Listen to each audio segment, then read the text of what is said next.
O sea que profeta no es decir, vi en un sueño que el mar se iba a desbordar en la costa de El Salvador, iba a pasar todo esto, iba a haber una gran inundación. La profecía es esto, proveer conocimiento a la gente para que esas personas puedan obtener salvación. ¿Comentarios hasta acá? Entonces vamos a ver cómo se desempeñaba este papel de profeta partiendo ya de esto, cómo se desempeñaba este papel de profeta en la nación de Israel. Y por ejemplo, ¿alguien ha escuchado sobre escuelas de profetas? Parece que sí, ¿verdad? Exacto, en la época de David, ¿quién más? ¿Se recuerda que? En la época de Elías, ajá. Entonces, ¿ustedes se han preguntado alguna vez en qué consistían estas escuelas de profetas? Porque yo me pongo a pensar, imagínense, si una de las cosas que caracterizaba al profeta era también poder ver eventos futuros, ¿acaso se les podía enseñar a ver eventos futuros? ¿Podía haber una escuela donde a las personas se les enseñara a ver eventos futuros?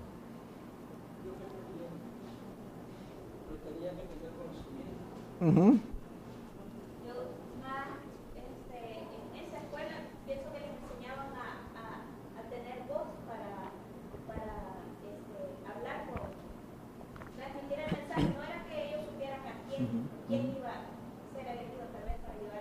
Pero les hablaban tal vez a hablar, porque no todas las personas tienen la voz, y tampoco la soltura para hablar en frente de otras personas. ¿Qué es lo que tenía que hacer? Por ahí más o menos vamos. ¿Qué es lo que tenía que hacer un profeta? Tenía que proveer conocimiento. Y para proveer conocimiento, ¿qué necesita un profeta? Exactamente. Ya. O sea, el profeta previamente debe tener conocimiento. Ahora reestructuremos la pregunta. ¿En qué creen que consistía una escuela de profetas? Estudiar la ley. Exactamente. Era un grupo de estudio donde las personas se reunían alrededor de una persona, de un maestro, que muchas veces era otro profeta bastante bueno o un maestro, en la cual esas personas estudiaban las escrituras. Y basado en ese estudio de las escrituras, ellas salían a predicar. Ellas obtenían el conocimiento para ir y predicar y proveer ese conocimiento a la gente para que la gente pudiera meditar acerca de si estaba haciendo o no lo correcto delante de Dios. Entonces, profeta, no es exactamente alguien que haya recibido una revelación divina. Muchos así lo hicieron. Isaías, por ejemplo, ya vimos, él tuvo una visión y tuvo una revelación divina, y muchos otros profetas, Ezequiel también y otros. Sin embargo, no todos los profetas eran así. Se recuerdan que Eliseo tenía que ungir al rey, a una persona, a un general del ejército que sería rey en Siria, se recuerdan. Pero no fue Eliseo el que fue a ungir al rey, sino que él tomó de uno de entre la escuela de profetas, ¿verdad? Y a esa persona le encomendó para ir a ungir el rey de Siria. Exacto. Veamos un par de casos. Antes de que entremos, ¿qué quiere decir esto? De que no se necesitaba, para ser profeta, no era siempre un llamado, sino que muchas veces era una vocación de personas que tenían la intención de hacer volver a la nación a los mandamientos divinos. Entonces no siempre era un llamado al que se le hacía. Por ejemplo, hubieron personas que sí eran llamadas. Eliseo probablemente era de la escuela de profetas, pero por ejemplo, Amós dice de que cuando Amós había sido enviado, era del sur, pero había sido enviado a predicar al norte. En el norte estaba gobernando Jeroboam II. Jeroboam II tuvo suerte, ¿verdad? Porque en su tiempo estaba Oseas predicando, estaba Amós predicando, estaba Isaías y también estaba Jonás, ¿se recuerdan? Jonás era el profeta de las buenas noticias, porque Jonás le dijo a Jeroboam de que iba a conquistar todos los territorios que había perdido David en la antigüedad. Y Jeroboam II fue y conquistó todos los territorios. Conquistó Siria, conquistó el sur, etcétera, etcétera. Menos Judá. Era la única parte que no le pertenecía al reino del norte. Pero Amós había sido enviado a predicar también para que la nación se arrepintiera. Y Amós era como el de las malas noticias. O sea, es cierto que Jonás dijo de que iban a hacer todo esto, pero si ustedes siguen con ese tipo de conducta, van a ser llevados y van a ser invadidos por el reino asirio. Entonces, había una persona, uno de los sacerdotes de Jeroboam, que lo mandó a sacar.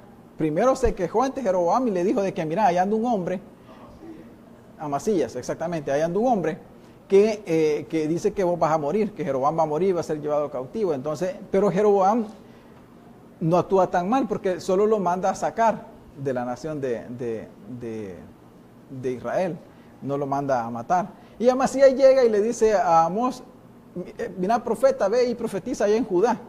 Y lo que le responde a Amós, ¿se recuerdan qué es? Miren, a mí nadie me mandó esta cosa, no es porque yo me haya nacido el venir a predicar y decir que Jeroboam debe de arrepentirse y toda la nación de Israel. O sea que no ha sido de mi gana. Yo allá andaba recogiendo cositas y viendo qué buscaba para comer. O sea, soy un campesino. Y Dios me dijo, detrás del ganado venía, anda a predicar al norte. O sea, yo no es cosa mía el que yo ande predicando acá. Entonces había profetas que de la nada habían sido llamados, como el caso de Amós o Oseas. Que Oseas pasaba por una situación familiar compleja y la cual Dios aprovechó para usarla de ejemplo de desviación para la nación de Israel. Y así por el estilo. Pero existían estas escuelas de profetas. Veamos en Isaías 8, 16 al 18, por ejemplo.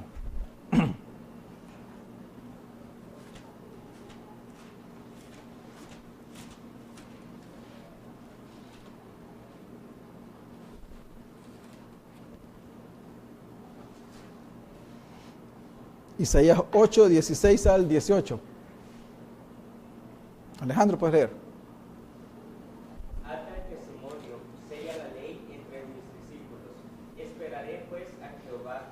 Cuál escondió su rostro de la casa de Jacob, y en él confiaré.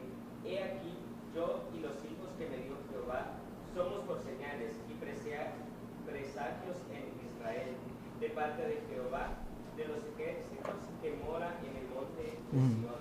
¿Dónde encontramos evidencia de que Isaías dirigía una escuela de profetas?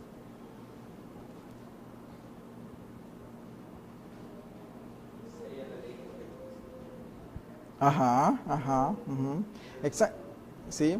Entonces, el mensaje que estaba predicando Isaías no estaba él solo predicando ese mensaje, sino que también tenía muchos discípulos que le ayudaban a predicar. O sea que cuando Isaías predicó, no era un solo hombre aislado hablando del mensaje de Dios que se arrepintieran. Era una hondanada de profetas que había salido a predicar ese mensaje. Entonces, por eso él dice que ellos muestran el testimonio, dice, con sus discípulos. En el 18 dice, he aquí, yo y los hijos que me dio Jehová somos por señales de lo que va a pasar en Israel. O sea, el día que esto se cumpla, ustedes se van a acordar que Isaías, ¿y quién más? Y sus hijos, dice aquí, ¿verdad? Lo hicieron, pero el decir sus hijos es una forma de decir sus, como vimos 2 versículos anteriores, cuando se hablaba de los hijos de los profetas, en realidad se estaba refiriendo a los discípulos de los profetas. Por eso nosotros encontramos la frase los hijos de los profetas en Segunda de Reyes, en Primera de Samuel. Porque cuando se refiere a los hijos de los profetas, es a lo que nosotros le llamamos escuela de profetas.